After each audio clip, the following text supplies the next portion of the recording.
All right, NoJumper.com here today with the one and only Tyler Grosso of the ASAP Mob. What's up? What's poppin', man? Not much. This is a rare podcast right here. People are very excited about me getting you on here. I'm glad. I think it's because you're kind of soft-spoken and people don't expect you to be super talkative, but hopefully we can get you out of your shell a little bit here.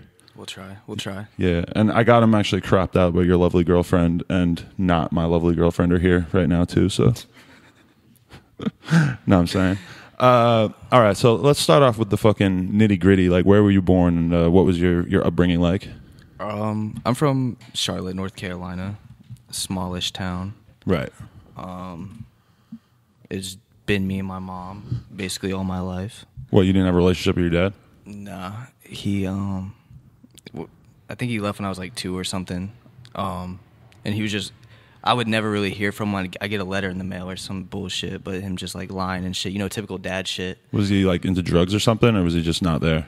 Yeah, I think he was into drugs. But was this not like a real concern? Did your mom try to keep this from you as a kid? Nah. It just She just told me, he's like, yo, he's a piece of shit. Yeah. So she warned you about it? Him. Yeah, she warned me. And then I'd always get my hopes up. Like, I'd see him once every 2 years. Uh-huh. And then, but yeah. Yeah. But so what were you like as a kid? Shy. Really shy? Really shy. Still pretty shy. Into sports, art. But I was really into sports as a kid. Really? Yeah. When did that go away? High school. Once I got the car.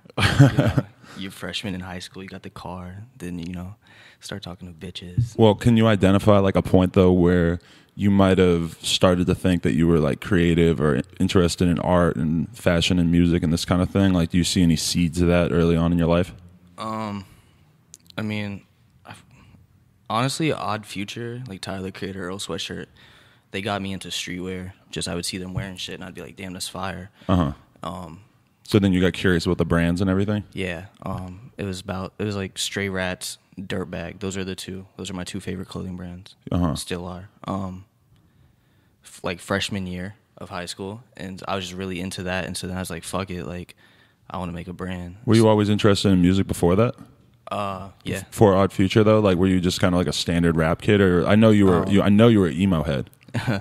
As a kid, I was like a wigger in middle school, and then I kind of got out of rap for a bit, and then middle school was just like rock, emo shit. What was like the most extreme emo outfit that you ever wore though? Oh, I used to get crazy. I used to get the studded belts. How many rows tall were they though? Probably just the double or the triple, maybe. Shit, yeah, probably triple. I would get crazy. I had a bitch put an eyeliner on my face. Oh, really? Yeah. Shit, I never went that far. I was always like too big and like clunky that I always knew I would look stupid as fuck if I like tried to do the face makeup thing. Oh, I look so stupid. I'm glad I deleted my MySpace. So you think these photos are not around anymore? They're not. Don't Google me. What were the key bands at the time that you were like hyped on during that era in your life? Shit, like fucking The Devil Wears Prada. Okay. Damn. See, that's the kind of band that I like heard about, but it was so far past my own like hardcore emo they're like stage. Newer emo. Yeah, at the totally. Time. I mean, I fuck with like Take It Back Sunday. Oh, I love them. Yeah. They're cool. Some of them are from Charlotte. Okay. Or live in Charlotte. Right. Or something. So you get all into Odd Future and you just start to get interested in brands and stuff. And like, what was your way of interacting with that at the time? Would you be like going out and buying all the shit, or you ordering online, or? Yeah, I was finessing. I was making like Odd Future fan merch. Okay. Because they didn't have a merch store at the time, so I was making so much bread. Really? Until I got a cease and desist. At like what age? I was like 15. So what kind? I'm 15 with 15 racks. Really? From fake Odd Future. But merch. what kind of like designs would you be doing? Just like the standard Odd Future logos and shit? Yeah, they're typical free Earl. And where would Earl you? was locked up. But were they exact copies of like Odd Future shirts, or were they just Nah, it was original shit. I had probably 50 designs. And how would you sell them? Like one of those stores where you don't have to make the shirt. You the cafe design. press type yeah, thing? You get 5 a shirt or something, Right. 10 a shirt. I was taxing. And you 'cause had they were 15 popping. racks, and you were just making this tiny little profit margin that they give you on those kind of things, huh? Yeah. And how would you promote them? Like eBay and fucking Twitter and shit, or Like forums. forums? Yeah. What was the forum back then for you? Odd Future Talk. Okay. Is that one still going? I don't know. The forum world is fucked up because I used to look at mad forums, but the shit is just not like it used to be. Yeah, that was like pre-social media. I can't go on like Reddit. Like that's just too complicated. Reddit is too. Yeah, I agree too. It's like a whole different language. I try to look at like the viral video shit on Reddit, and it's not enough information. I'm too used to Twitter now. Yeah. Yeah. All right. So you're making fake Odd Future merch. This is but no one knows this. Oh, and that's the whole thing is that you looked up to Tyler like crazy, but then I read in one interview you said that he hates you now. Yeah, he doesn't fuck with me. Why not? I commented on someone's Instagram picture. I was like, "Damn, those sweatpants are fire," and he hit me with this subtle shade, like, "Oh, when someone comments on your picture and you don't fuck with them." Really? So I added him. I'm like, "What's up?" And he was like, "I don't like you, nigga." My bad. No, it's a quote. That's what he said. Right. I'm like, damn, that's sad. When was this? This is a few months ago. A few months ago. That's crazy. This year. I can't believe Tyler the Creator even has time to be fucking looking at people's Instagram comments like that. He's probably he just assumes I'm an internet kid. But what do you think he could have against you? You think he actually knows about you making that merch back in the day? I doubt it. He should respect the hustle if he did know about that. Nah, fake names. Fake names? Fake names. That's how I had PayPal back then. Oh, okay. So it wasn't connected to you directly. All right, I got you. No. Shit, that's crazy. All right, but so then you decided that you wanted to start your own brand, and what was this process like for you?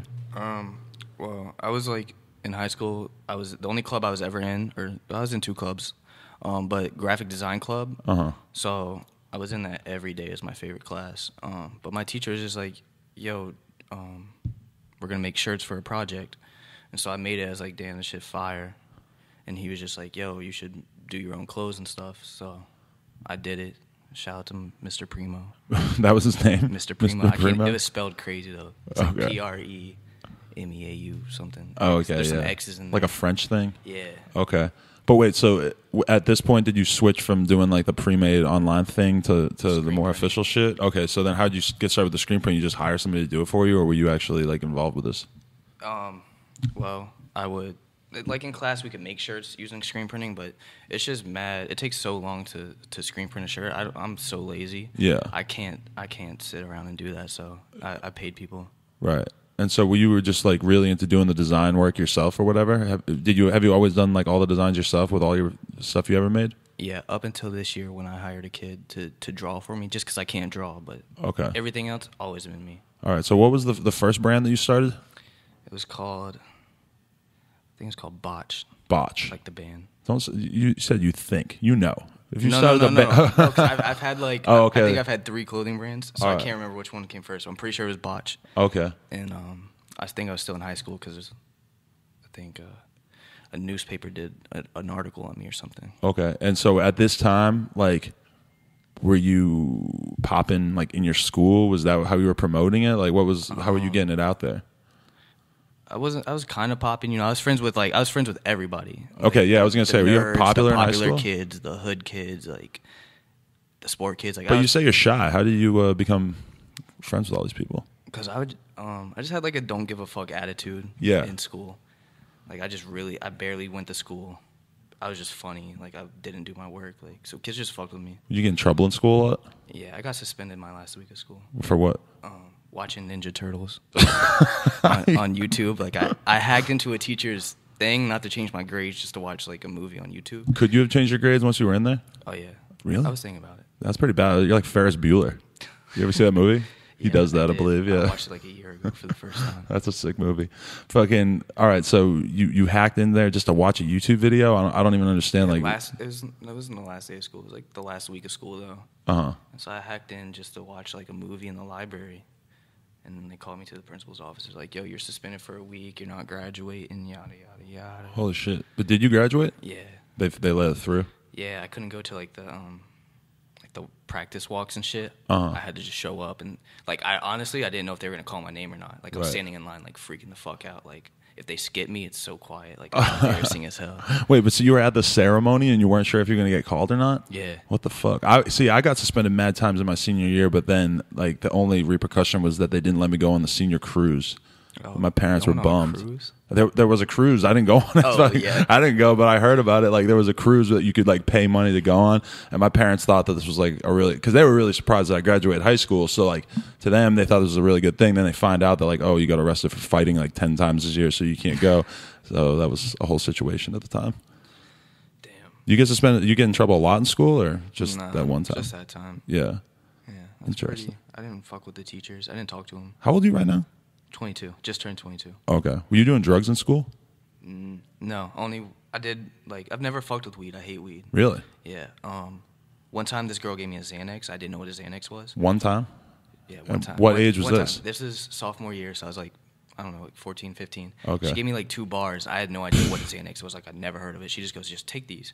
So I took them and I just immediately blacked the fuck out. Yeah, of like, course. In the hallway, fell on the ground. Yeah. Very crazy. 2 for your first time. You're lucky you're still alive. Bro, a half of a Xanax bar now will still fuck. Yeah, even for people who like do it a lot, that's still like something. Like two. I've actually known multiple people that have said that. Like, oh, I did 2 bars the first time with Xanax. I'm like, you are fucking crazy. You're lucky you're still here. Xanax is scary. It is. But you're a fan of the lean, right? Is that what you're consuming right here? Yeah. How do you? What's your favorite brand? Well, Activist, of course, but I haven't had that in so long. Right. Has that been hard on you? Yeah. It was very difficult. The first time I ever worked with ASAP, they brought like 3 pints. I was like, oh, shit's amazing. Really? Yeah. And so they're the ones who got you hooked? Yeah. Okay. Because you're staying with Fat Nick, and he's a fucking lean connoisseur. And when he was out here, he was giving all his opinions left and right about like what the right brand is and all this bullshit. Oh, yeah. No, me and him have a very like-minded lean opinion. Okay. Me and him take lean really serious. Like I'm a fuck up in life. The one thing I really know about is lean. Really? But so you don't care for weed? You don't care for any other drugs either, really? I can't handle weed. I went through my little phase where I was doing coke and Xans in 2013. Pills they just scare me. I feel like they can take over my body without me really knowing what's going on. Right. So I just don't want to do that. At least it's like it just chills me out. Yeah. Helps me sleep. You seem like you already are kind of chilled out though. I don't know. I can be hyper. Like if I'm on weed, like I'm so annoying. Fucking annoying. So you're the type of person that smokes weed and you just freak out? You're not like a paranoid smoker? I'll smoke weed and like run to my roommates and be like, yo, I feel like I'm on acid. I think I'm on acid. Really? Is this shit laced? They're like, yo, shut the fuck up. See, when I was a kid, when I first started smoking weed, it was more like, oh, I'm fucking just going to get tired as fuck. I'm going to fucking feel weird and just fall asleep or some shit like that. To me. Yeah. I'd freak the fuck out. That's crazy. Hey, were you in a band in high school? Not high school, but about a year or 2 ago. Really? I joined a band. And so you were already kind of like doing your thing in terms of the clothing world and everything like that. What motivated you to join a band temporarily? I actually was temporarily fired from ASAP. Oh, okay. I'm not going to ask why yet because we're going to get into the whole ASAP side of things in a sec. Okay. And then so I moved back to North Carolina for like 2 months.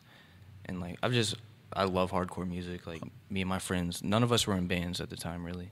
We just always went to shows every weekend and shit. And then we were just like, yo, fuck it. Like, let's start a band. Let's use my marketing to help get it big. And it worked. Oh, yeah, but then how come you split off? We got in a disagreement before our first tour. Uh-huh. Our second tour, whatever. What kind of disagreement are we talking here? They wanted to drop half the tour dates that I booked. It's a pain in the ass to fucking book a tour. Yeah. Especially, like, it's our first, like, we were relatively new. Right. So it was a pain in the ass, and I finally got it. I got like a week and a half of dates, and they just wanted to drop it to save money and like be more money smart because we probably would have lost money. But in hardcore music, it's like you're not gonna make bread. Yeah, even if you're gigantic, you can like really barely do anything. Yeah. But I was just like, nah, if y'all drop the dates, like I'm quitting, and they're like, yo, so quit. And I was like, all right. Okay. So take me like in between the time period of you like getting interested in Odd Future, starting your own clothing line, and then what about this fateful Facebook message that you sent ASAP Yams? What had to happen between those two things? Because that was probably the biggest turning point in your life, right? Yeah. This is 2013. I was in college. I was doing a semester of college, and I fucking hated it. I was working a job at a grocery store. So you only did one semester out of high school? Yeah. Okay. Yeah. It was like I did online classes. I couldn't handle going back to school. I hate school. Right. Same. I can't deal with the whole schedule thing. Yeah, I just don't like being up early. I don't like any of that shit. Right. But so when did you first like know of Yams in order for you to even Facebook message him? Like, at what point did you become aware of who he was and what he was doing? Well, I'd say after high school, I really got into ASAP. No, I was still in high school, but I got into Live Love ASAP. When Rocky dropped that shit. I was just like, oh my god, this shit is so fire. And so I just, became like a big ASAP fan. And so I just found out who Yams was through like YouTube and various interviews and such. And so when you have a clothing brand, you want to get your shit out to popping people. Like, that's how I that's how I got into streetwear, was through Tyler, the Creator, wearing shirts. Right. So I'm like, I got to start somewhere. So I hit him up on Twitter. I was like, yo, can I send you this shirt? And he was like, yeah, blah, blah, blah. And then he added me on Facebook or something. He had like a secret Facebook. And so I was just like, wow, this is cool. That's crazy. So just have the secret Facebook, because I never knew about that. I was on Yams like real early on before Rocky came out and shit from his Tumblr. Yeah. But I never knew about the secret Facebook. Yeah, it was just his like a personal Facebook, but right. He wouldn't let like fans add him and shit. So it was just like, it was cool to me. And so you have talks with him here and there? No. Before you even met, so that message that you Just posted on Twitter, that was the first message to him? Yeah. And why do you think he gave you a chance? Like, what do you think he saw in you that because being a celebrity or being somebody that's really that busy, to let some kid come and intern for you, I mean, that's a big decision, because you don't know if they're going to be weird or annoying or whatever. Yeah. To be honest, I don't know. I was just like, I was really committed, and this is back in the day before, like, every single person is popping. It was just, I don't know. But so I was just like, yo, I will literally quit my job, quit college, and move to New York in a week. Like, I got a car, I got a camera. He was just with it. And when you said that, were you nervous? Like, oh, I'm going to have to actually live up to my end of the bargain and actually do this shit? Yes. Yeah. But he agreed. And so the next day I walked into my job and I quit. Right. Yeah. And so then you moved to New York, and where are you staying at this point? Like, how are you actually like going to get by? My uncle lives in Long Island, which is like, you got to take the train from him and to drive. New York, yeah. It was like an hour and a half. Oh shit. So I'm living with him. I got kicked out kind of after a month. So then for what? Just because they just couldn't have me. It was like some temporary shit. Yeah.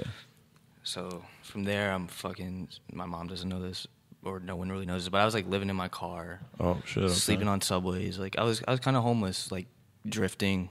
I didn't know anyone actually. I didn't know a soul. But then what were your days like? What were you doing during the day? Just during work? the day, I'd pick up Yams at noon every day, and we would just go do missions and shit. Go to the studio. Ferg was recording his album. I was there for pretty much the whole album process. Okay. So yeah, what kind of missions other than just going to the studio would you be doing? And do you remember your first time meeting him? Because that's what I assume was going to be like the craziest little tale. Yeah, I was just so nervous.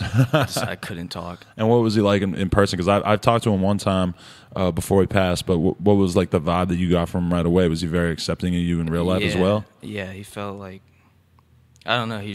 I could tell he was gonna like break me out of my shell. He always defended me. He would always like big brother me. Right. And yeah, so he was the kind of person that was trying to like teach you things and help put you on game and stuff. Definitely doing that. Okay. He always took care of me. Like he knew I was poor as hell. I had no money. Mm-hmm. I moved up there with like $100. Right. And so he would just give me $100. He'd give me $100 a day, give me whatever, give me food, like. And so what was like the vibe around the ASAP camp at the time? Because I'm sure you weren't considered officially to be a part of it at this time, but there must have been a crazy feeling in the air because of the fact that Rocky had just come out and just become so successful just out the bat. And like people are already looking at Yams at that point like, yo, like you engineered this, like you helped this become a reality. Was there just like a general sense of excitement? Yeah. I miss those days a lot, but yeah. People were pretty accepting of me too. They were all pretty nice to you? Yeah. The first time I ever met Rocky, he was like, yo, you got fucking Asperger's? Like, what's wrong with you? I was just so nervous. Like, I was just nervous in front of all of them. But they were all really nice. They all, like, first time I met Ferg, he went and bought me food. Bought me chicken. Really? Yeah. And so, did you ever feel like there was kind of like a dissonance or a gap in between you guys? Because they're these black dudes from Harlem, and then here you are, this nerdy white kid from fucking North Carolina. Was this ever like an issue, or did you feel like they were just 100% accepting you right away? They were actually pretty accepting, and it wasn't that strange. It still isn't that strange. I'm like, I don't know. I don't know. Like, I just really know the culture, and like I lived in the hood like when I was poor, so it's like it wasn't something new to me to like be around people like this. I'm not like some nerdy kid from the suburbs who like if someone pulls a gun out, I'm not just gonna like like grab it out of their hand like Antoine Dixon. I'm not gonna shout to Antoine Dixon. I'm not just like I don't know. I'm not some Caucasian cracker type like. Yeah. So it wasn't like we were really accepting. Like it wasn't like I didn't fit in. Mm-hmm. You ever like hanging out with your black friends and they do this? Like I've had a bunch of my friends. I'll notice them do this. They'll be like, "Yeah, I'm coming over. I'm with my friend Adam. He white. He cool though." All the time.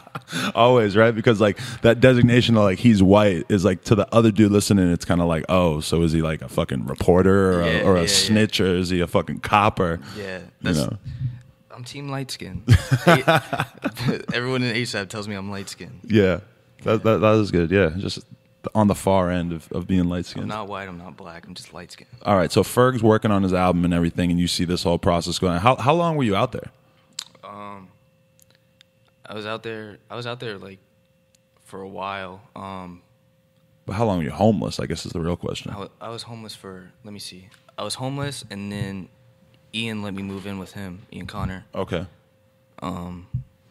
He helped me a lot. So I lived with Ian for about 2 months, and then I moved in with someone else for a month and a half, and that's when. Let me see. That's when I moved. Then I moved to Atlanta. Okay. Because I couldn't. I had no money. So I moved to Atlanta to get my clothing brand popping. Okay. But so were you over New York? Were you like I'm kind of over hanging out with these ASAP guys all the time, or what? I wasn't over it. I had car troubles, so like I totaled my car, so I didn't have a car. And it was slow because like. They might have been on tour at the time, but it was just really slow for ASAP at that time. Right. It was after Ferg's album was done. And so I had no money, no car. I think, they must have been on a European tour or some shit, because I don't have a passport, so I've never been out of the country. So I was like, fuck it, I'm going to Atlanta for a few weeks to work on clothing. Ended up staying there for like 2 or 3 months. You like Atlanta in comparison to New York? I like Atlanta. Yeah. I like the people. I like the prices. It's cheap as fuck, especially compared to the city, yeah. Yeah. So I was living in a screen printing warehouse on the floor for a few months. So you seem like you really have a knack for like getting somebody to let you borrow some floor space.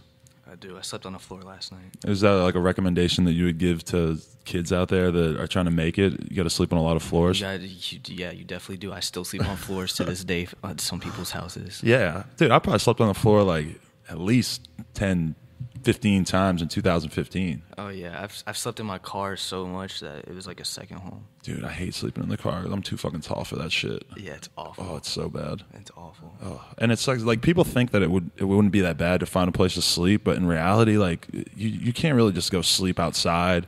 You know, it would be nice to find like a good janitor closet or something. Throw the sleeping bag in there.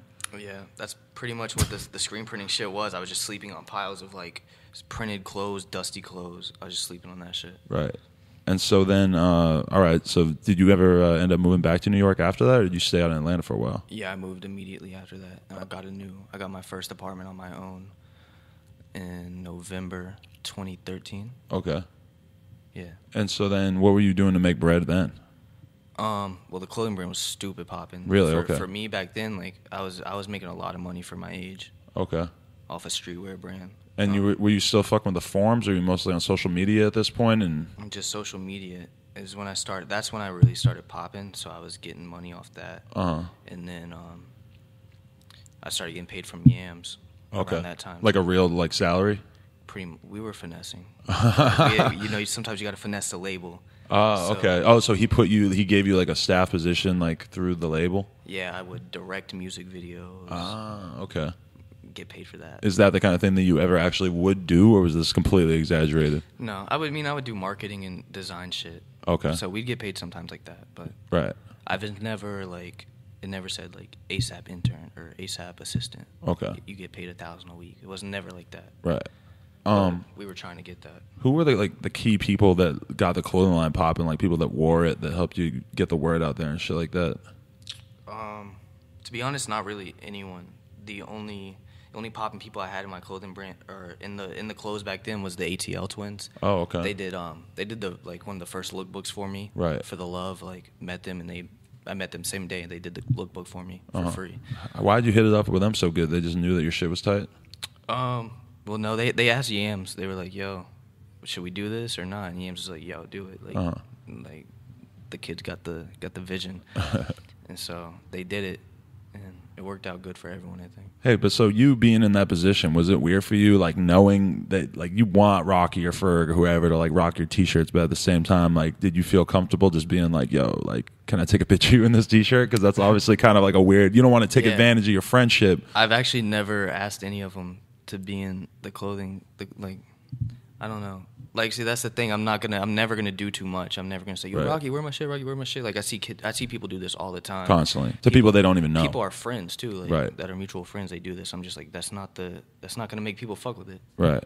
And it's super awkward too because you know that that's something that they actually get paid for. I don't want people wearing my shit if they don't. Right, yeah. If they're like, "Yo, this shit trash," like, all right. And it becomes weird because if they're like, you know, that somebody like Rocky, he gets paid a bunch of money to wear some clothes, so then you're saying like, "Hey, wear this for free." Like, you actually are asking a lot of them when you say that, so it's kind of like a tricky balance, right? Yeah, my friends do that to me too.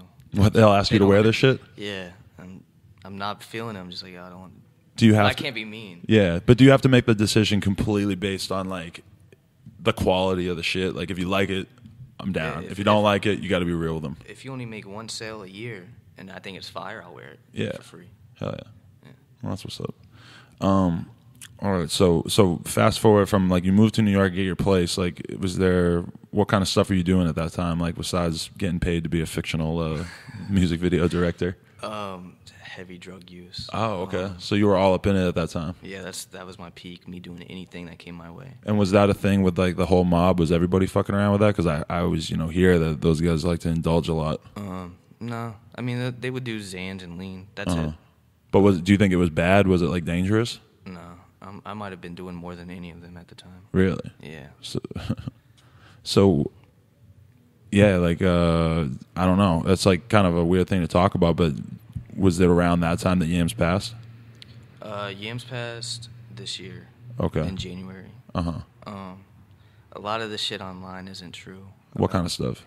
Like saying he overdosed on pills or overdosed on this and that, lean, like that wasn't the case. What was the case? He had really bad. It was partially drugs. Okay. I'm not gonna lie, but he had really bad sleeping problems, super bad sleeping problems, and so it was just a combination of drugs and sleeping. Really? Yeah. Okay, and so do you remember when you found out, like, and what it was like for you? It was the worst day of my life. Was it a time when you were hanging out with him a lot around that? Yeah, that time? I had just dropped him off. He asked me to come back to hang out with him, and I went home and went to sleep like an asshole. And then that's when I got the call at like 2 or 3 in the morning. So who called you? ASAP Blue. And so when all this happens, like, how did you feel? Did you almost kind of blame yourself because you could have been there, or like? I blame myself. To this day, I still kind of blame myself because I had taken him to buy drugs that day. Really? It's not like I had a choice.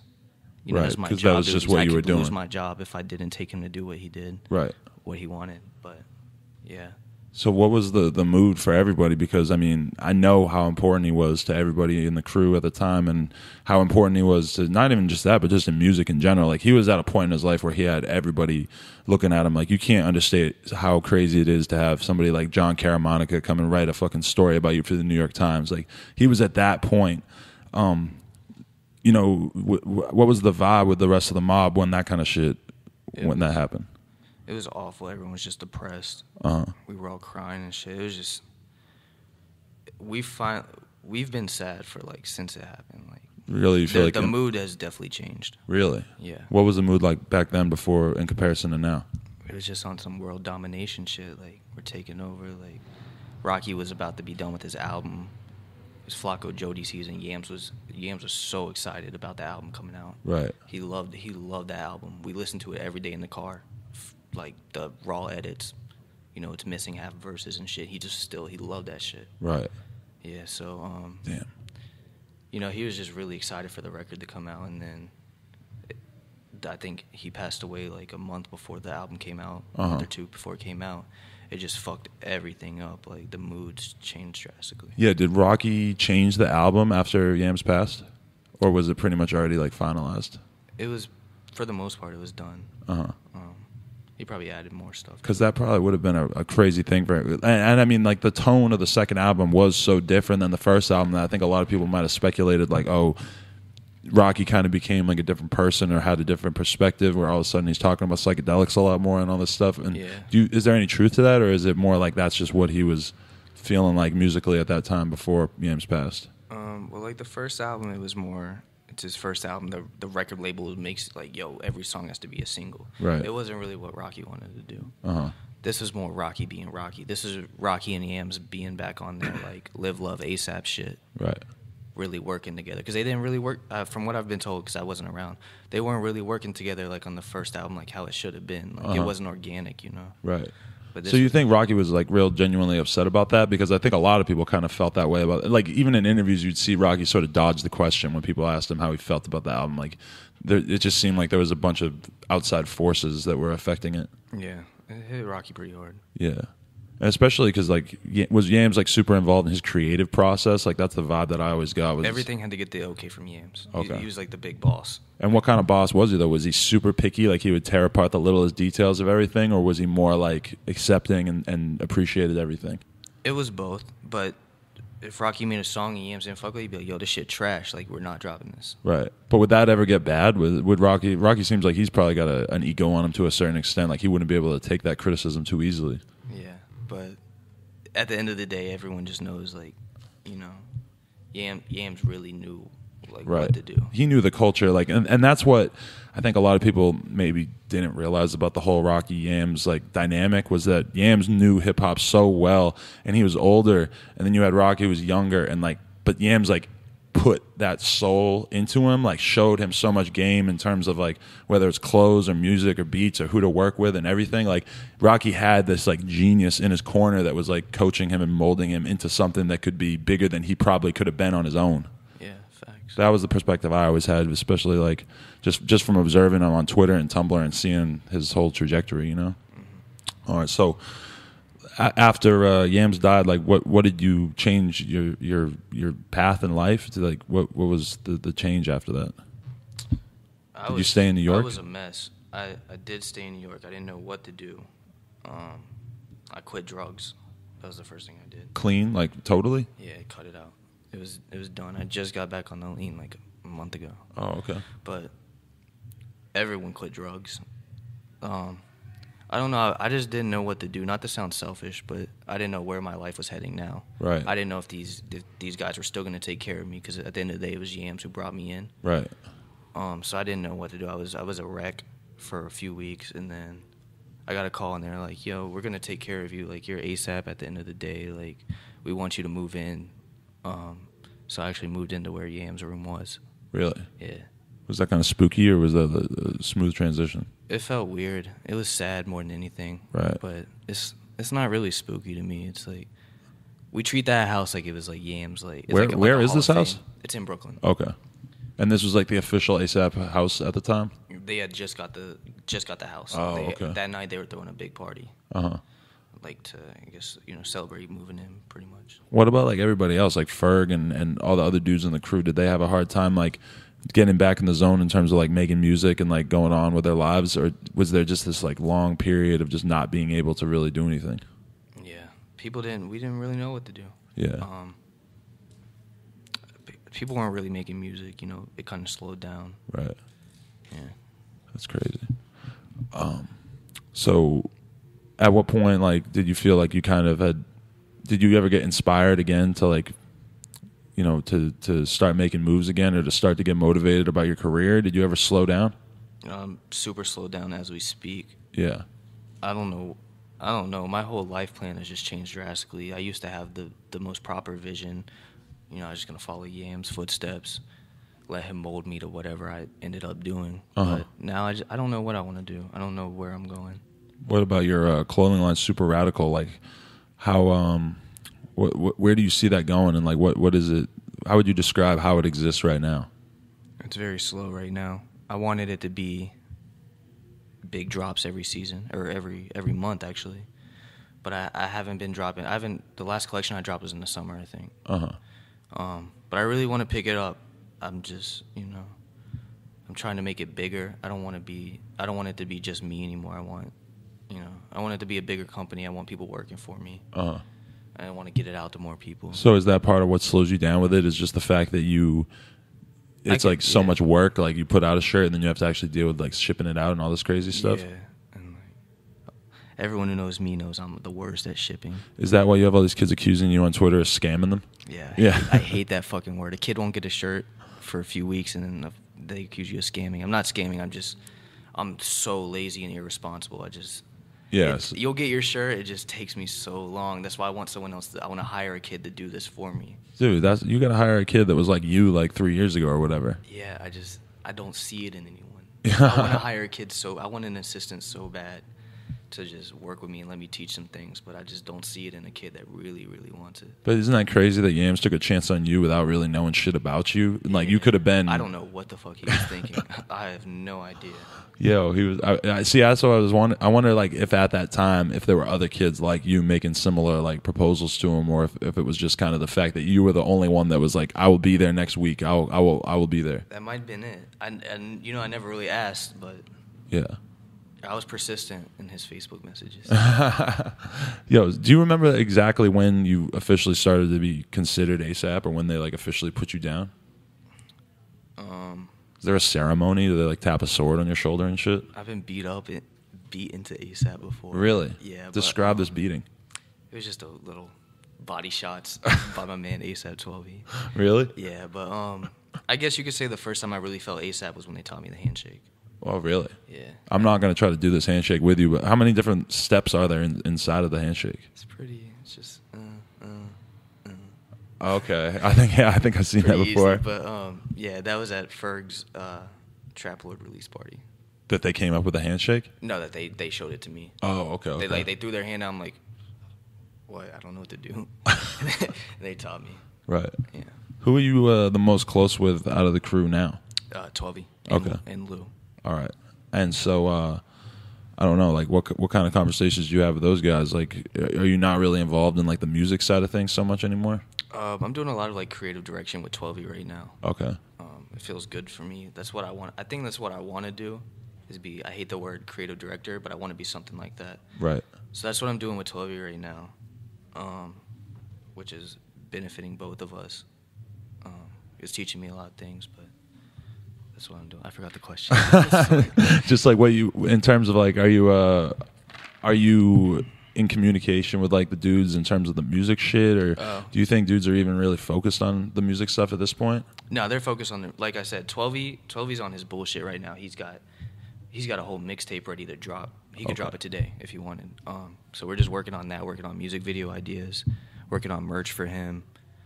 And just how he wants to go with his mixtape. So is that something you could see yourself doing more of, is just having that like creative director role? Like could you imagine yourself being hired by some like streetwear brand tomorrow to be able to work on somebody else's brand and to be able to like actually care about their project? I would love to do that. I really want that because I don't know. I take all this shit serious. Like my tweets, they're all marketed. They're not just random. Like I have all kinds of shit in my drafts that I just throw out when I'm ready. Like, clothing to me is just really strategic. Like I love marketing, I love business. I love this shit. So I would love for. What do you mean? Like it's really strategic? Like and what kind of what are these tweets that you have saved? Like if I'm gonna drop a shirt, I'm not gonna tweet that I'm dropping a shirt at 1 p.m. on a fucking Wednesday because all my fans are in school. So I'm gonna drop it at 9 p.m.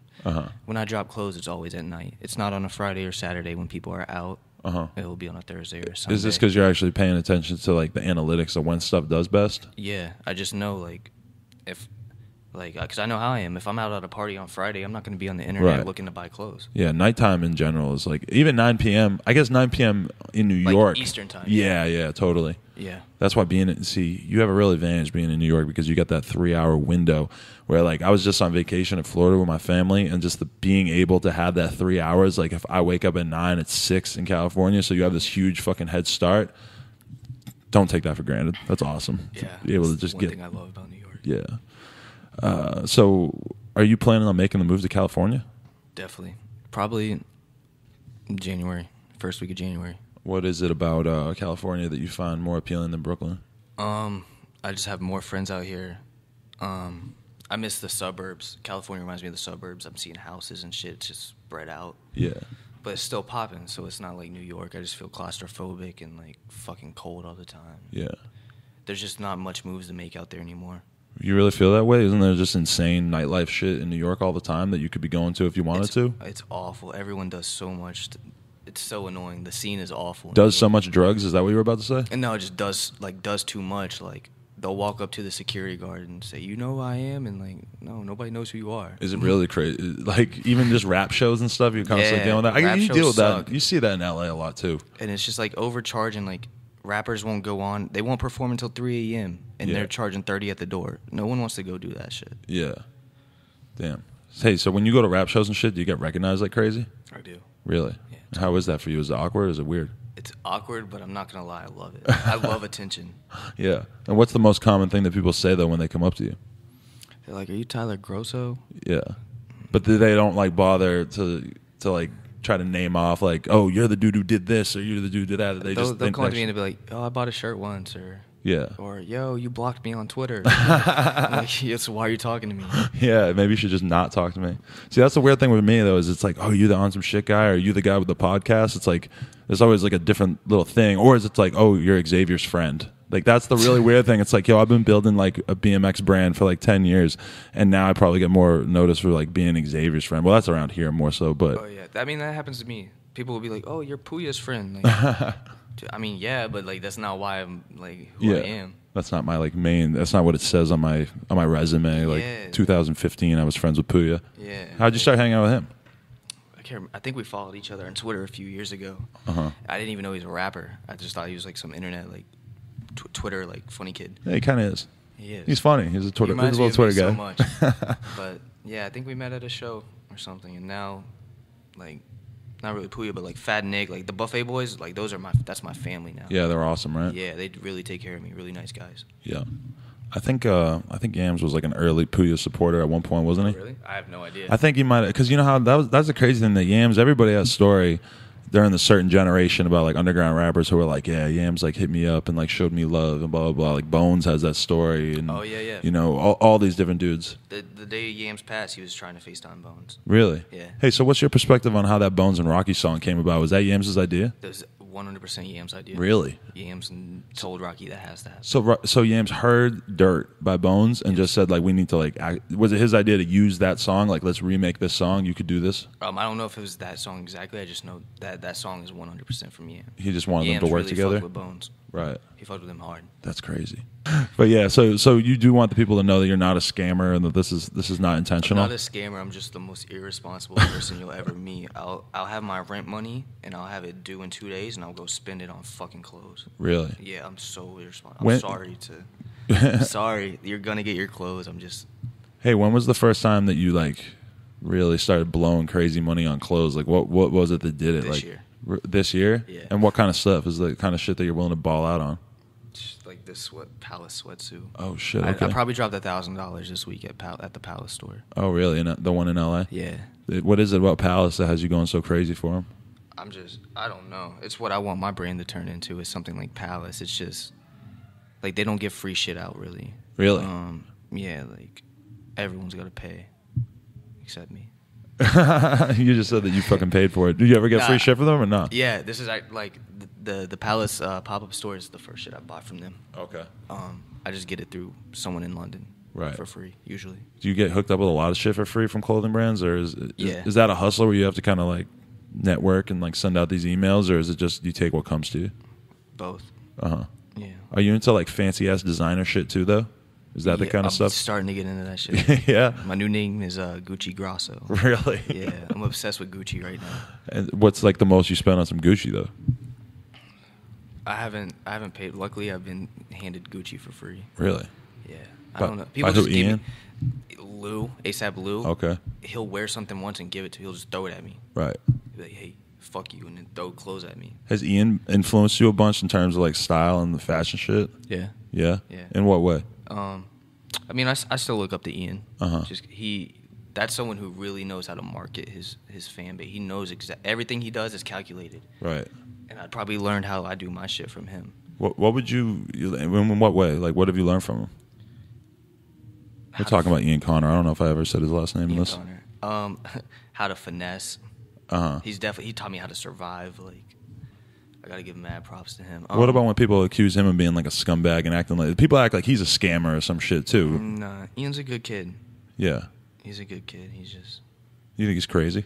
He's definitely crazy. He's fucked up in the head. Yeah, he's a wild one. Shit, what else do I have here? Oh yeah, am I gonna be able to have like a legitimate conversation with you about girls, even though your girlfriend's here? Yeah. First question. What is up with the notorious blowjob pictures that you post on Twitter? I've only seen a couple of them, but I've heard that there's a lot of them. I'm going to be honest, that's the girl's idea. So anyone who thinks I'm, being a... So they'll say, like, let me be on Twitter. Yeah, the girl was like, yo, can I suck your dick and you post it on Twitter? I was like, all right. That's the whole conversation? Like, you hadn't interacted with her that much beforehand? No. Really? I picked this girl up off the street, the one that was in the last picture. Okay. Picked her off the street. She was like, yo, can you do this? I was like, yeah, fuck it. That's so sick that they already know that you have weird. that going for you. They see me, like, I guess being with a bunch of women makes you want to...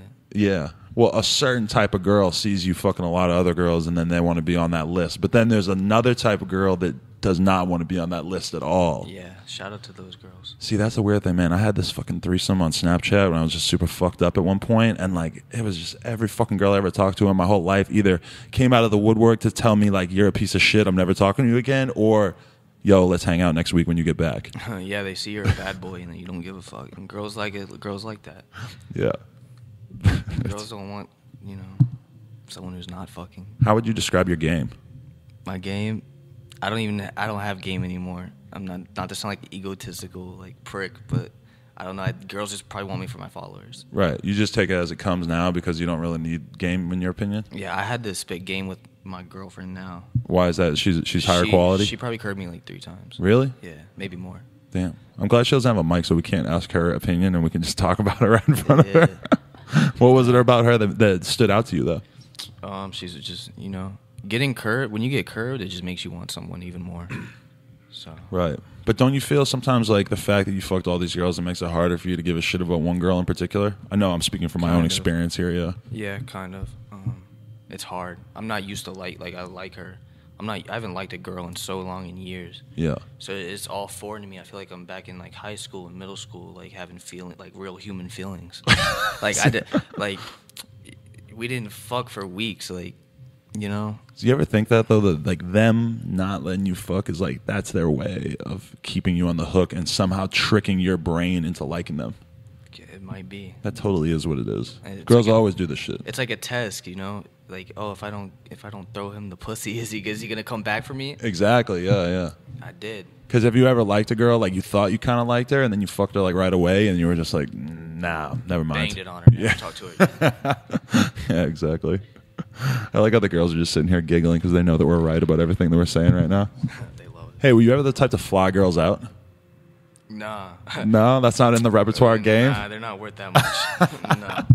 Because I heard somebody talking about it the other day, like the ethics of like, are you a cornball if you're flying chicks out and all this shit. And then like the same day or like a couple days later, I seen Ian say something like, I flew out 100 girls this year. That man Ian Connor will fly a girl out every day. What is that? I've seen him do it. He's just got the money, so he's investing in his one pastime, his favorite pastime. That's his favorite pastime, and he's good at it. He's flying them out though, man. Would you take shame in that though if you were doing that to a girl that you just met on Instagram or some shit? No. If I had back in my days, if I had the money, I probably would have did it. You do it all the time. See, that's the whole problem though. Is like if you're just trying to fuck her, it's like you do it. You just flew her out. She's there for 3 days. Like then what the fuck do you do after that? Then you got this annoying ass bag of sand in your bed, and it's just like yo, like. That's why I don't think I could see myself really doing that because it's like I couldn't deal with the annoyance. Oh yeah. You know? Yeah. If I don't like you, like all right, we fucked, bounce. Yeah. Know your fucking role. I got time for all that. Yeah. I gotta go to sleep. Yeah, exactly. That's the whole problem. I was in the bar actually last night, and there was this chick, and she had a fucking crazy fat ass, but her face was not so great. Whatever. I might have seen her on my Instagram. No, just outside. Oh, I was at that bar Black. Where the fuck were you? Oh, no. I met these 3 bitches last night. I didn't do Okay. anything. No, they were trying to fuck with me. I was like, nah. I hit the dab on them. I was like, no. Nah, but they were really ugly, but they had really fat asses. Right. And they were like, oh, we're going to a bar. I was like, oh, I can't do that. You know, I'm in love with my girlfriend. You told them that? No. That probably made them want it so No, much I more if you didn't. said that. I asked them where it was. Right. Dude, so this girl, she came up to me like as soon as we walked in there, and she just started trying to spit game at me, trying to talk to me. And I had only had like 2 beers, so I'm sober. So I'm just like, nah, like I'm like looking away from her. I'm like talking to my friends, not paying attention to her at all. And then I had like a few more beers, and she like saddles up next to me at the bar while I'm trying to order a drink. And I just like grasp her ass, and I'm just like taking her butt and just like lifting it up and down, and just, you know, it was great. And then I started thinking in my head, I'm like, damn, maybe I would fuck her.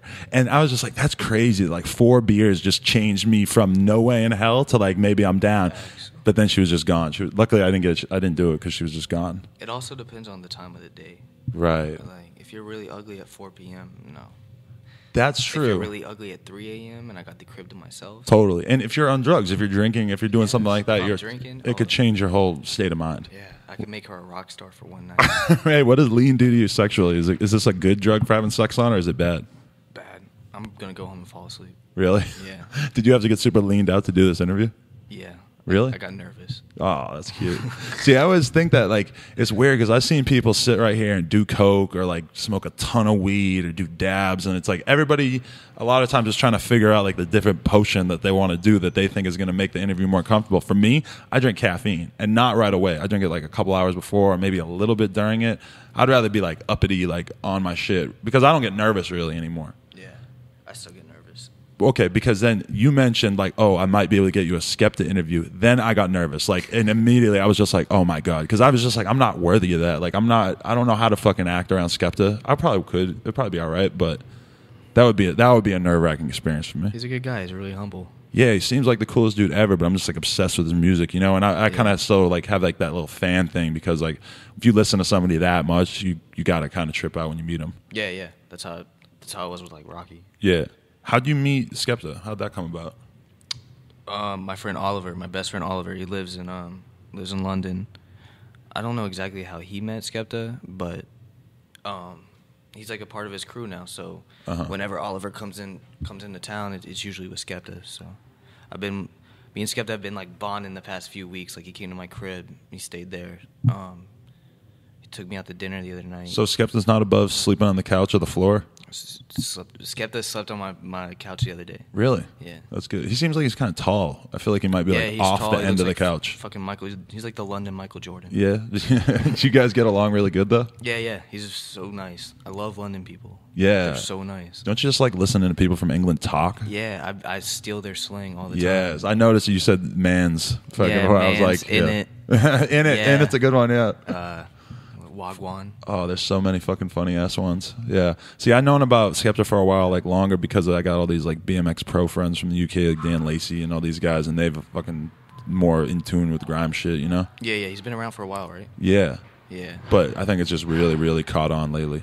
I think that's how somebody like sent me his shit in the first place. They were like, you got to listen to this guy. He's like ASAP Rocky, but from England. He's like the new Rocky, but Yeah, he's, English. like, that popular, you know. Yeah. But, He said some shit in interviews about how he feels like he's just the first rapper from England in a long time to really like know himself well enough, like, because that is the crazy thing about him is he's able to pull off like representing his culture but doing it in a way that American people can also relate to, and he never comes off as corny or never comes off as like authentic. trying too hard at all. Like he pulls off like, I don't know, it's almost like I look at him and I'm like, there's going to be a whole generation of English rappers that he's going to influence so much, and that's probably going to be like the big thing that like changes English rap.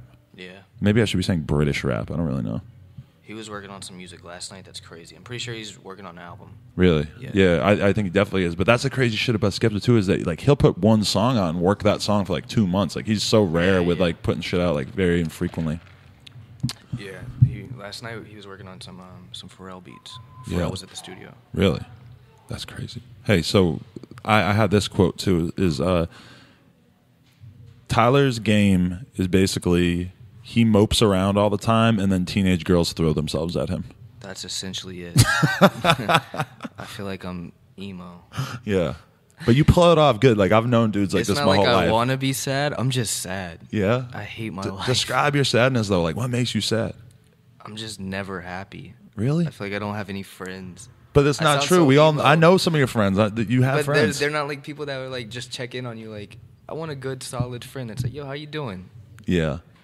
I feel you, especially in like certain like walks of life and stuff. Like, but are you that way with girls too? Because I've always felt like I'm the kind of person that like I could fuck a different chick every night for a week, and then the next night I'm just like, oh my god, I'm never gonna have sex again. I'm lonely as fuck. Yo, that's literally me. That's literally me.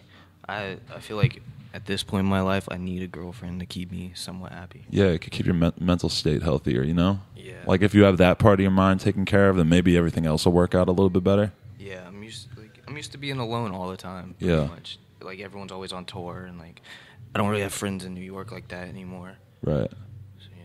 Hey, so what are your predictions for Playboi Carti? You think he's the next one up? Yeah, that's my man. He's the future. You think you can get him to do this fucking podcast? Yeah. Dude, we need him on here. He's about to blow. He'll probably be back in town in a few days. Okay. He's in Miami right now. Really? Yeah, you definitely got to get my man Carti. What's he like though? Is he from your experience hanging out? He's just with like him? me. He's just like Ian. Uh-huh. Sex. Rap. That's it. Sex That's and his rap. life. You ever think about rapping though? No. I mean, I'd probably be corny.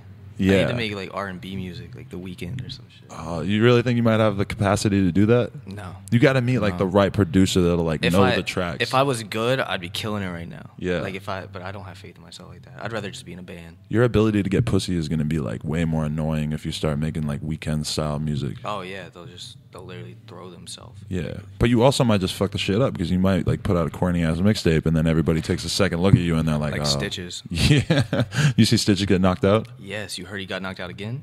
Yeah, by his own That's friends, true. he said. But I wish they had video of that one happening It's like too. a metaphor for my life. Why would he admit that on Instagram? He didn't have to say that. Yeah, he did not have to say that, but I guess he'd rather him say it than it come out on World Star. Yeah. But he's still taking it. It's quiet. He's done.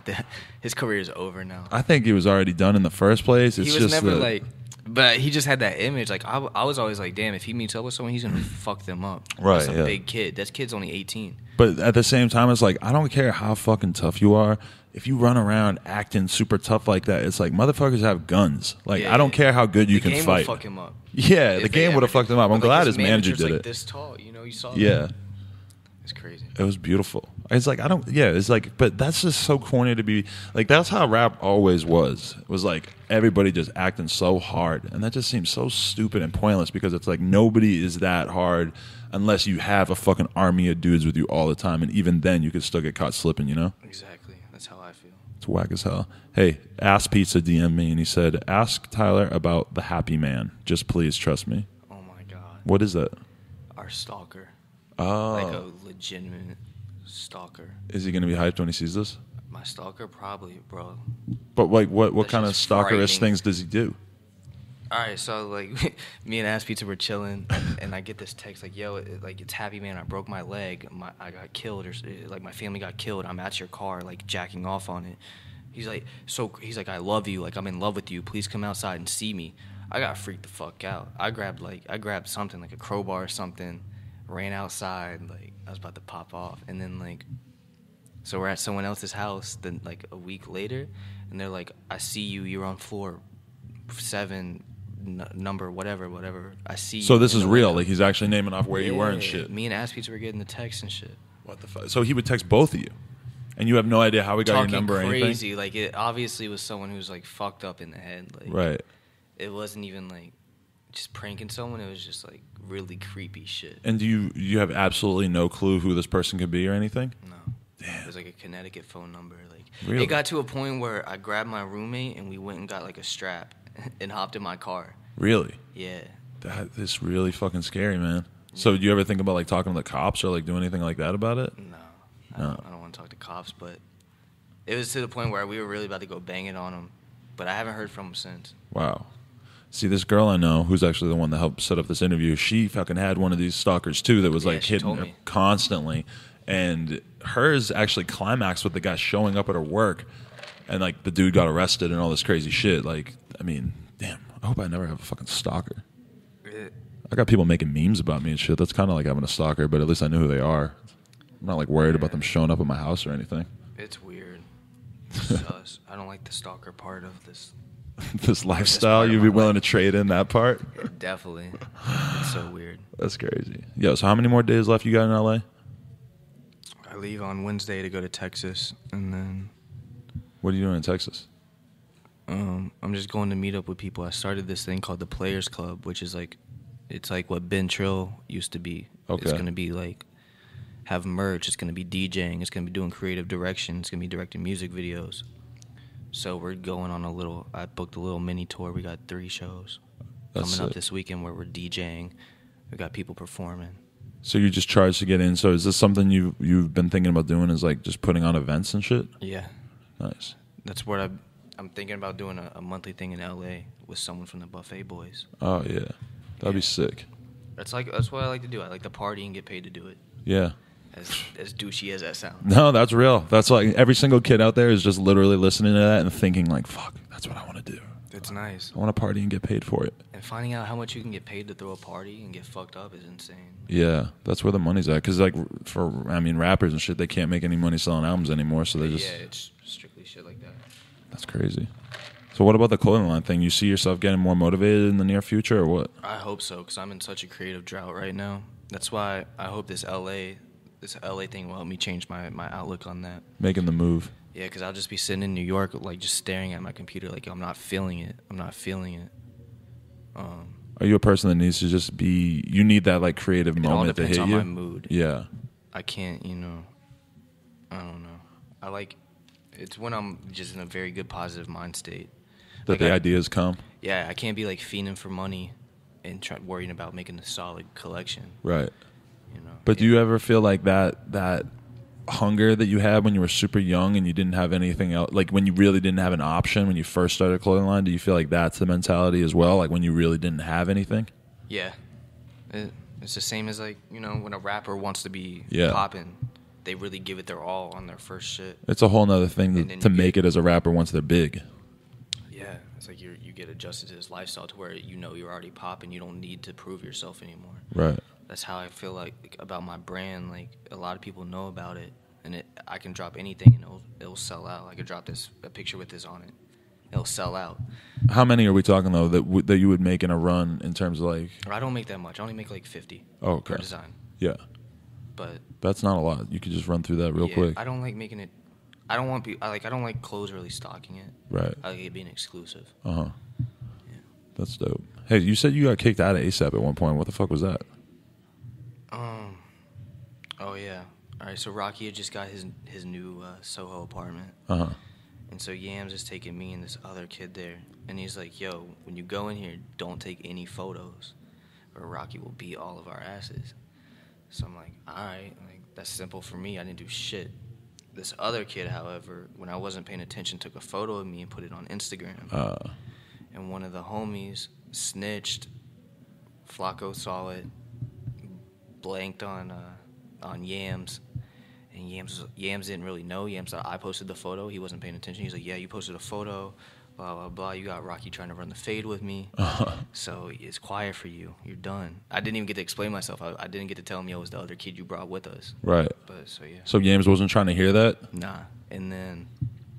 It's quiet for you. Dude, that's a scary thing to say to somebody. It's quiet for you. Especially, I'm in New York. You like by yourself. So it's like, that was on January 19th, 2014. And then I got back in at South by Southwest. What happened there? Like, you just met up with him? I met up with Yams. He's like, "Yo, I need you to come work for me." And so we met up. So how many months was it that you were not involved in this? I think 3. I think South by's in March. Was this hugely upsetting? Yeah, I was depressed. I didn't know what to do. I didn't really want to tell anyone. It was embarrassing. Right. Like, I never really announced it on Twitter that I've ever been fired. But yeah, it was awful. I didn't know what to do. Damn, that sucks. I'm like, damn, I had everything and now it's gone. Damn. I probably should ask this like in the middle of the interview, like, because this is like we're trying to end on like a positive note now, talking about what you got coming up, and then I was just like, oh, let's talk about this really horrible thing that happened to you a while back. But it's good. I got in. Yeah. The other kid's locked up right now for some stupid shit. What about you? You keep your nose clean? You feel like there's any chance of you going to jail? Every day. I'm really? So paranoid. For what? Just the lean shit, or what else are you doing that's illegal? I was selling a lot of weed this year. Don't do it no more. But that shit freaks me the fuck out. And then, like I said, I'm just really irresponsible. Right. Like, I'll fuck around and not pay a bill, like Yeah. a credit card, and then I'm just scared they're gonna like collections is gonna come or some shit. I totally feel you on that one. I don't know. When I have a lot of money, I just don't want to pay bills. I hate this shit. It's just the actual act of paying the bill that really bothers me. Like, I'll have a stack of bills next to my bed, and it's like, I got the money in my bank account. I just got don't. the money. I just don't want to. It's like throwing the money away when I could invest that into something. I don't want to do that. I just don't even like the physical act of like having to pick up a pen, write somebody's name on a fucking check or whatever, and like put it in the mail. These are all just things I don't ever want to do, and they just don't make sense to me. The only bill I ever want to pay again is just rent.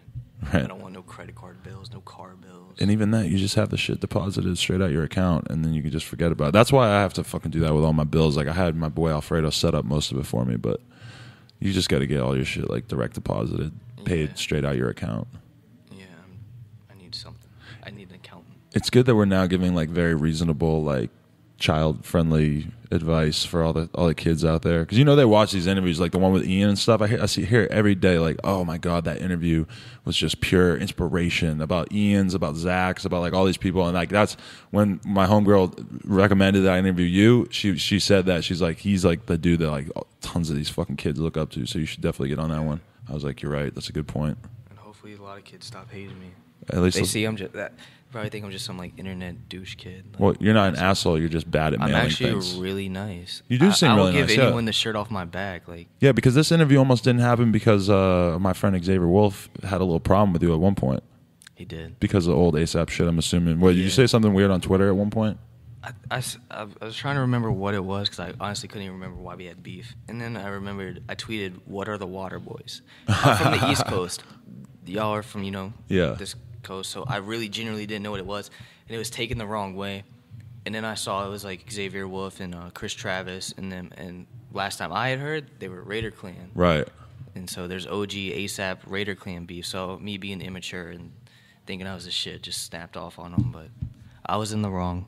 See, it's always weird when you're like a fan and you're talking shit about music or like just expressing your opinion, and then all of a sudden these become like real people to you. Yeah. And that can just be awkward as fuck. That's why you got to go in your Twitter and search some fucking names and find all the shitty things you said when you were younger and delete them. Yeah, it's crazy because like me and Chris Travis had to delete our tweets at each other because someone like flamed us from like tweeting at each other in 2012. Like, really? Oh, they brought him back from the dead? Yeah, they're like, yo, how are y'all hating but you're tweeting like this? And we were just like, oh, we're both dumbasses. Yo, you know what the most fucking OG vintage example of that was? Is when they found like Rocky's old tweets, but they were actually Yams tweets. Oh, yeah, that used to be Yams Twitter. Yeah, and it was because he always said like, oh, Rocky, you'll never have a Twitter. Like, yeah. This is when like you didn't really have to have a Twitter at the time. It was kind of like Yams was on some different shit because he had a Twitter, and he was saying so many fucking funny things about Drake, about French Montana, or mostly about Drake. Like, I think French Montana actually called Drake gay, and that was really funny because then they ended up doing a song together.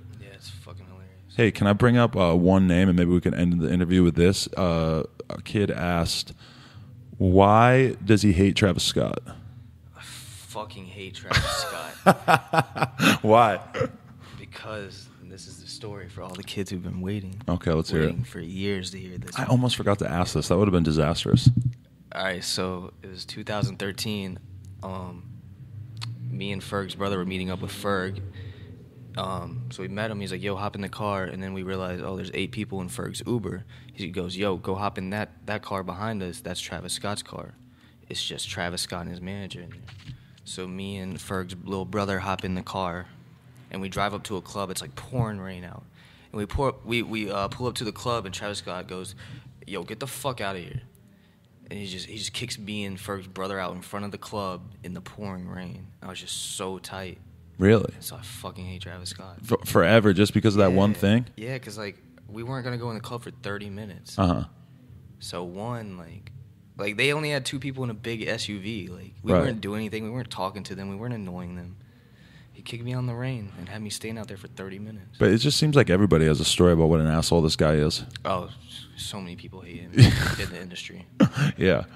You know when I thought that it was really going to be lit is when some girl tweeted. She said, I just saw ASAP Rocky like at this place in New York, and Rocky retweeted it and wrote, Oh yeah, he wrote, "Oh nah, baby, that wasn't me. That might have been Travis Scott." I was like, when I saw that, I thought I was dying. I thought Travis was gonna come back firing He right just tweeted away. LOL or some shit. He did, right? Yeah. Because you know that he wanted to go in on him so hard. He probably like this is how I imagine it playing I wish out. I could talk about, but Right. he knows he can't do anything. Right. Yeah, I've heard that there's. Would you describe the ASAP mob as a whole as not caring for Travis Scott?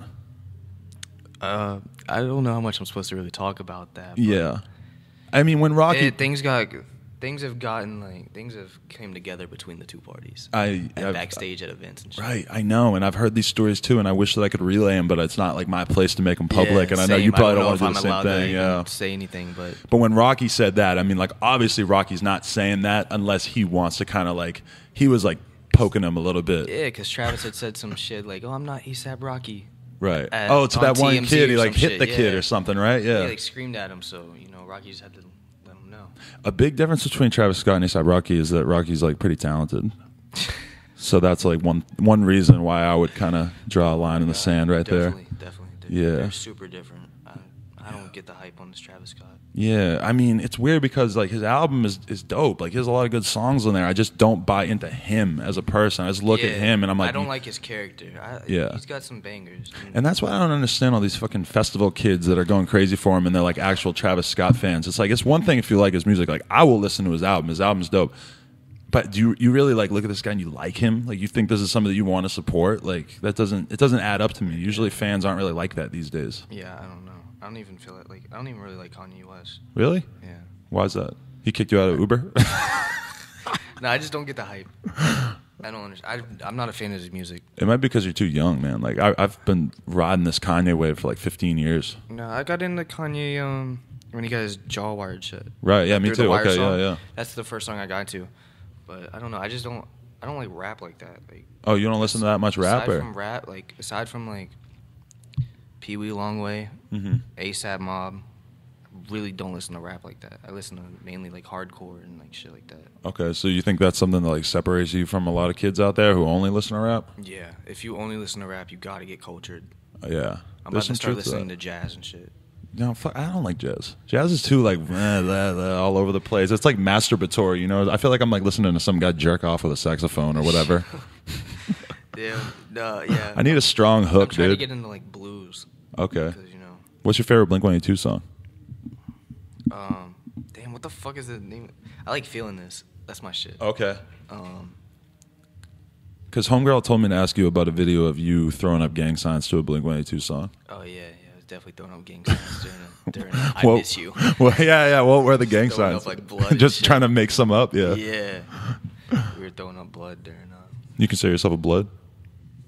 not like a gang member, but all my best friends are blood. But if you live in I call LA them long blood. enough, you might have They to. taught me all the signs. They taught me, Okay. when I see my roommate 12, he's a blood. We'll just be like, what's blazing, bloody? What's bracking? Let's order some bacon teriyaki. Picking teriyaki. Yeah. All right, we should probably just end this at that. We're like an hour and 12 in. Yo, Tyler, thank you for coming through. Thank you for having me. Thanks for letting me interview you. Your girlfriend left, but thanks to her too. Thank you to the unnamed girl sitting next to me as well. Shit, if people want to check out your shit online, what are the most important links that they need to know about? At Tyler Grosso. More importantly, www.superradical.net. And that's it. All right. Well, thank you very much. For anybody out there watching, this has been No Jumper.